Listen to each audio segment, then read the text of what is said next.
Assalamualaikum warahmatullahi wabarakatuh. Perkenalkan, saya Muhammad Junaidi, Khusus Dakwah dan Ilmu Komunikasi, Prodi Manajemen Dakwah Angkatan 2021. Saya adalah seorang mahasiswa asal Kota Aceh, Desa Telaga Selama. Dan di sini saya ingin sedikit cerita tentang kita dan tempat tinggal asli kelahiran saya. Selamat menyaksikan. Telaga Silaba adalah nama sebuah desa di daerah Kecamatan Pantai Selatan, Kabupaten Hulu Sungai Utara, Provinsi Kalimantan Selatan. Penduduk desa mayoritas beragama Islam, kecuali satu atau dua keluarga pendatang yang beragama selain Islam. Sarana ibadah dan pendidikan ada di desa ini. Pekerjaan masyarakatnya kebanyakan seperti petani, peternak, nelayan, pedagang, penganyam tikar furun, pengrajin eceng gondok, PNS, dan lain-lain. Di desa ini juga terdapat satu pusat kesehatan masyarakat atau puskesmas. Masyarakat desa Telaga Selaba adalah suku Banjar yang taat beragama. Namun dalam kehidupan masyarakatnya, terkadang masih ada praktek-praktek yang diduga kuat bercampur dengan unsur-unsur kepercayaan yang tidak sesuai dengan ajaran Islam. Hal ini merupakan suatu hal yang menarik untuk dikaji lebih mendalam. Contohnya, tidak jauh dari Masjid Rasyidiyah di desa Telaga Silaba, tinggallah seorang paranormal wanita berinisial MA yang berusia sekitar 70 tahun. Ia berprofesi mengobati orang sakit. Keahlian ini didapat dari keturunan dan disuguh makhluk halus serta diperkuat dengan berguru kepada paranormal yang lebih senior dengan profesi yang sama. Pengobatan ini dikenal dengan istilah bacabut dalam bahasa Banjar.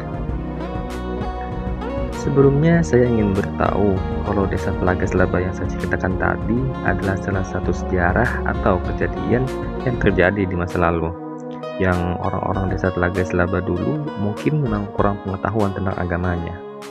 Berbeda dengan sekarang, desa Telaga Selaba sekarang agamanya sudah sangat kuat, banyak tempat-tempat pendidikan dan lain-lain. Mungkin sudah bisa dibilang jauh dari kehidupan desa Telaga Silaba zaman dulu.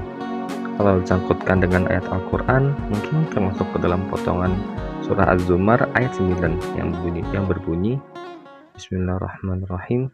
Hal yastawil ladzina ya'lamuna wal ladzina la ya'lamun. Yang artinya, apakah sama orang-orang yang mengetahui dan orang-orang yang tidak mengetahui. Tetapi terlepas dari itu, kita juga harus tetap berterima kasih kepada orang-orang terdahulu yang mungkin tanpa mereka kita mungkin belum bisa seperti ini. Kita hanya bisa mendoakan mereka karena Allah berfirman, Hal jazaa'ul ihsani illal ihsan. Artinya, tidak ada balasan untuk kebaikan selain kebaikan pula. Quran Surah Ar-Rahman ayat 60. Oh iya, by the way, di sini saya juga mau sedikit cerita tentang kehidupan masyarakat sekarang. Masyarakat di Kota Amuntai. Kota Amuntai yang dulu bukanlah Kota Amuntai yang sekarang. Kota Amuntai sekarang sudah mulai berkembang. Dengan julukan Amuntai Kota Bertakwa, Kota Amuntai dapat menyuguhkan beberapa hal untuk para pendatang, baik itu dari segi pendidikan, pembangunan, sektor pariwisata, dan lain-lain. Contohnya seperti Masjid At-Taqwa yang ada di Kota Amuntai, yang biasanya sering digunakan untuk tempat majelis bagi para ustadz atau ulama yang datang dari luar daerah. Kedua, banyaknya berdirinya pondok pesantren di berbagai daerah di Kota Amuntai.